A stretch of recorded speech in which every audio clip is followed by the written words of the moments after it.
Hey everybody, how's it going? This is Destry here, and what you're watching now is the Dark Souls 3 Preparing for Elden Ring Beginners Guide. This will not be a masterful 100% walkthrough of the game, but I tend to have this as more for people who maybe never really gotten into the Souls series so far, but have seen the gameplay and the network test and everything from Elden Ring, and would like to kind of get into something before that game comes out, maybe give you an idea, or maybe you just want to get into the Souls series in general, and you just want to go ahead and start with Dark Souls 3. I wouldn't recommend that, probably start from the beginning, but I don't really think it matters all that much. You play what you want. But anyways, yeah, this is gonna be my tips and everything for getting through this game. This first video is only gonna go up to just after the first boss, which is kind of like the boss for the tutorial area here. And I'll be telling you just some stuff along the way. First thing to say is I skipped over the part where you create your character and your class. You can make whatever you want. And also those little things on the ground that have the messages, make sure you read those. They will tell you basic things about the game and whatnot. And as again, this is mainly meant for like either newer players or people who just, aren't very good at the mechanics of this game. So this is not going to be like a no shield, roll through everything type of playthrough. I will be going over rolling and stamina usage and all that stuff, but it's not going to be super complex. We have many better creators that can get very, very detailed and very into that more than me. Right there, as you saw, there is a type of sneak. It's not exactly like what you'd probably seen in Elden Ring, or if you played Sekiro. If you play Sekiro, you probably don't even need to watch this video. But, yeah. So, if you see here, these are just quick tutorial enemies that we're going through. You'll see in a minute here, I'm going to go take on an optional tough enemy. I wouldn't even call it necessarily a mini-boss, but it can be tough for your first go-around. And I would say one of the main things about this game is don't be afraid to die or fail, because it is going to happen. The best players will even tell you that you'll still most likely die, because this game can just be kind of bullshit at times. But as you're going to see here right now, I'm just kind of showing a little bit of the movesets and whatnot, and showing the difference between two-handed and one-handed and everything like that. Two-hand is good for if you have shielded opponents and you need to get through their guard. It does help with that. It also does more damage, and if you do not have the stat requirements to use a certain weapon, but you're almost there, you can two-hand that weapon and be able to use that weapon to its full effect. Now, as you see that blue bastard over there, that is, I don't know what it's called. I think it's called like a ravenous crystal lizard or something. I don't know. A big blue bitch is what I'm going to call it. And basically, this thing is, if you don't really understand the mechanics of the game, this might wreck your shit pretty quick. But it's pretty slow. A lot of its moves are telegraphed, and I think some other people would probably tell you just to completely roll everything in this like that.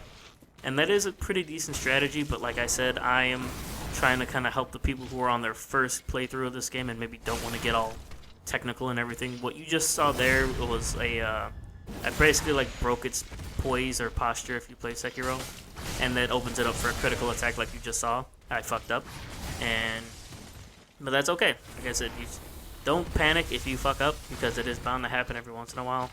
But just stay calm, stay doing things slow and steady, and you will eventually get through this. It's just kind of a game of patience at certain times. As you can see, as long as you're taking your time, being patient. The thing with stamina is, as you can see, it goes down with every attack that I do, and whenever I block, it also decreases as well. A good word of advice for anybody who is running shields, that don't keep your shield up at all times. Only really keep it up when you feel like you're about to get hit. Otherwise, if you hold it up, it's just going to take a very long time for your stamina to recharge. And that'll usually get you messed up. So, yeah, as you saw there, took it down. Wasn't really that bad. You don't have to fight this if you want, but I would recommend at least giving it a shot. That way you kind of get used to having to deal with stronger things than you might be thinking you can take out. Because that thing, even if you die, you're not that far away from the beginning. you could just run right back into that thing and try it again. As you saw, it gave a Titanite, really wasn't really paying attention, but it gave you some crafting material, and it also gave me a good amount of souls. As you see there, I got about 4,000. I don't remember how much I had before the beginning of that fight, my apologies. But here we're just going to go on to the next part of this, and I'm pretty sure most people, even if you haven't played this game before, you've watched this game before, you've seen somebody play it. So you probably know who the first boss in here is going to be. It's Udex Gundyr. I'll talk a bit more about him once we actually get to his boss fight. There's going to be a bit more stuff that we're going to go over before we get there. So another good tip is make sure you're always checking your surroundings whenever you open up to a new area, because there is stuff you can miss. Like in this situation, you could easily miss the fact that there was this little ledge or cliff side here that you could jump down to, and there really isn't too much of a necessity to go down there, but it always is good to check everything. And this is another reminder that it doesn't really matter how good you are or anything like that. You can still get your shit pushed in, and these are just low tier level 1 enemies basically. So yeah, just make sure you're always paying attention, always look around your corners and whatnot. And this is kind of the reason I messed up here, is because I forgot that there's a guy that comes out of that corner back there to the left. So just always make sure that you're paying attention to your surroundings, otherwise you do not want to get surrounded. That's the easiest way to get killed and frustrated, is if you're just not paying attention. It's the bonfire. Make sure you always sit at the bonfire unless you are going for like a specific type of run or anything like that, but we're not dealing with that. This is just new beginner friendly stuff. Just sit at damn near every bonfire you see. Yeah, what I'm doing here is trying to practice parrying, because as much as I've played these games, the only game I was ever semi-good at parrying at was Dark Souls 1. For some reason, I can't get the timing down in 2 or 3, or yeah, Sekiro's a different story, but yeah, I don't know. So here I was just practicing, and that's one thing I'll say. If you want to try to get good at parrying, do it in one of the levels like this where you're not too far from a bonfire, so you don't have to worry about like fucking up and dying. You know, the only way you get good at this stuff is to practice, but I have a video to make, so I'm just going to go ahead and end this right here. But I would recommend you guys, you know, always practice. That's the only way you get better, is if you keep practicing. So what's going on right now is that I'm going to just go through a bit more of the area. Now that we've been down there, I don't need to show you guys that. Just going to go ahead and end this guy real quick. I was just making sure that he didn't drop anything. And here it's teaching you how to jump. You see there's a item on the coffin. So we're just gonna run and do a hop, skip, and a jump, and we may. Try this again here. Yes, just run, skip, and a jump, and there you go. And we got the item, which was a Titanite shard. Yeah. There we go. First try. Yep. Didn't do that twice. Anyways, yeah, we're gonna keep this going here. This one tells you how to do a plunging attack. You just fall and hit the light attack button as you're falling down. You see this guy here. Just gonna go ahead and get him out the way real quick. You can just run past these guys if you want to, but I didn't. And as again here, pay attention to your surroundings. Here we go, another plunging attack. Got these guys with the spears. And you know, it was funny. In Dark Souls 1, like, the easiest people for me to parry was the spear guys. But for some reason, especially in 3, I can't do it for the life of me. I don't know why. But as you saw there, we got some fire bombs. I was not going to equip them, but I figured I would show you guys, because this first boss has a second phase that is weak to fire. I don't know if the first phase is too, but I know the second phase is. And if you are having trouble, I would recommend finding out the boss's weaknesses and trying to work around to that, because this is ultimately a game about just throwing different shit at the wall until something sticks. So we're going to go into the first boss fight here with Udex Gundyr. He is that big bastard right in the middle. He's got a sword stuck through his chest. And I'm just kind of admiring his magnificence for a second before we go ahead and actually start the fight here. So yeah, this is a very simple boss to start out with. What I always recommend is do a couple of hits as he's getting up. It will damage him. And just for, as again, beginner playthrough, I'd recommend keeping your shield out if you have one. If you're running like a mage or something that has a projectile attack, then obviously just stay away. But yeah, this would be one fight where I would recommend, you know, practicing the dodging, because dodging will help you out more in this run than, or in this fight than blocking will. But as you'll see, I'll still get clipped here and there. But for the most part, I'm able to take care of him pretty good. And I'm not being overly aggressive here, as again, I'm kind of trying to show you as like a beginner's guide of everything. It is okay to take the time to learn the boss's moveset. You don't have to just rush in and completely demolish them.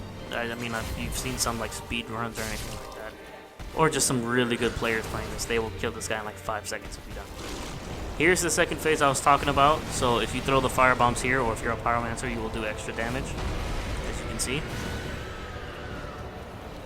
But yeah, I remember when I first started playing this game, this form, I actually died to it a couple times, like the very first time I was playing, because I didn't take the time to actually learn his moveset. But if you do, everything he does is very slow, very telegraphed, and you can see it all coming a mile away, so it's pretty easy to actually get through everything here.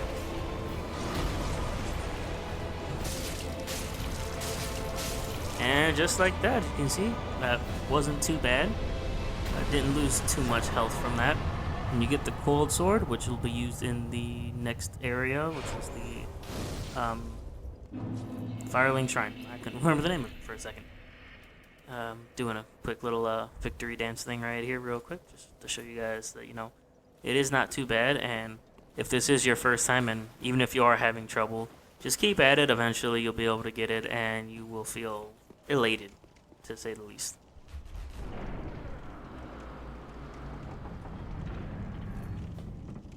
As we move on here, you see I'm just looking around here. Broken straight sword. I'm not good enough in the game to try to run with that. Oh, drop frames there. That's the stream, not the game, I promise. And you can see these guys here. I kind of forgot that guy got up for a second. And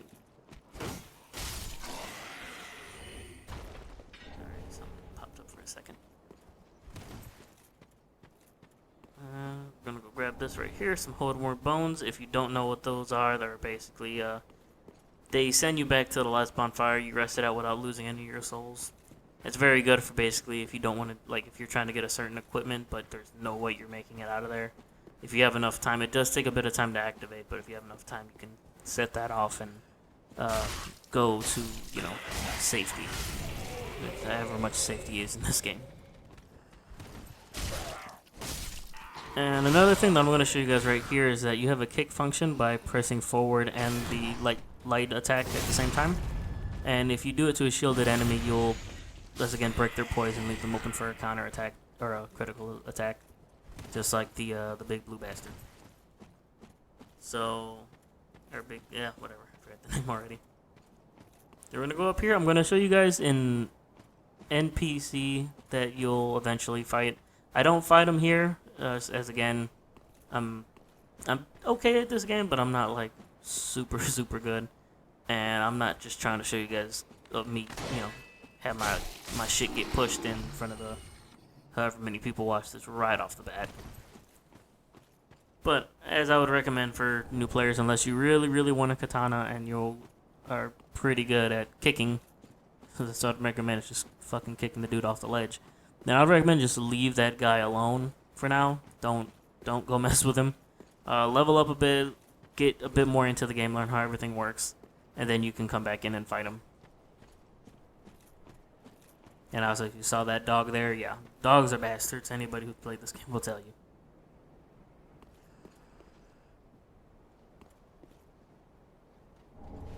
Picking that up, and then I get ambushed by these guys. I actually didn't remember that those guys even showed up there.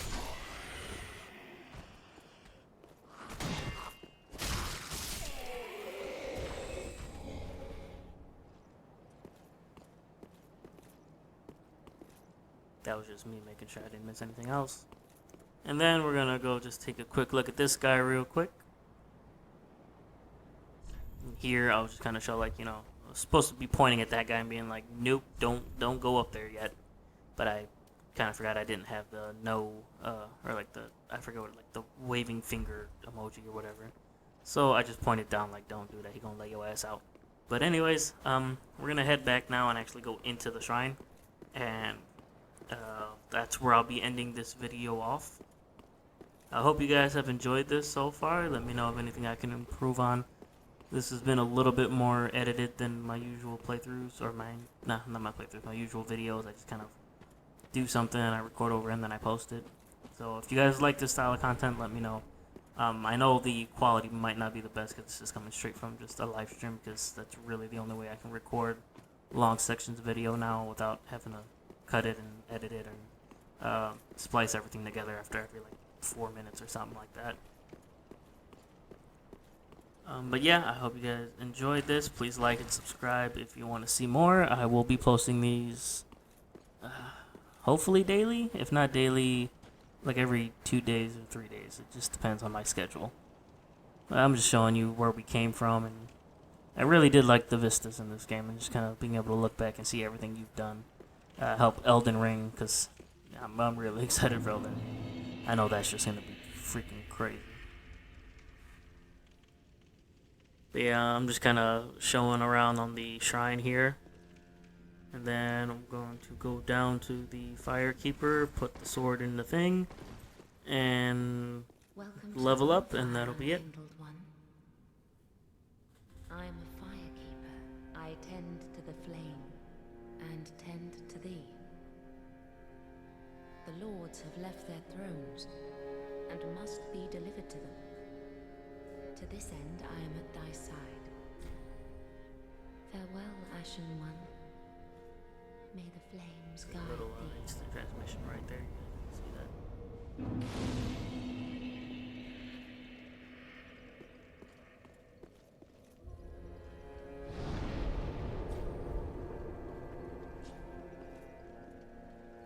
Ashen produce the mark of a Tolothric. Right here, I'm just gonna level up, and Then take my idea for the build I want is gonna be mainly focus on strength and intelligence. I'm kind of making the build that I kind of want to play at in Elden Ring when that comes out, which is going to be like a spell sword type build, because the spells looked amazing from what I've seen so far, and I'm just better with melee than anything else, but I do want to try that. But yeah, that's going to be it for this video, guys. In the next one, we'll be going through the high wall and all the way up to Fort. And yeah, that's about it, guys. See ya.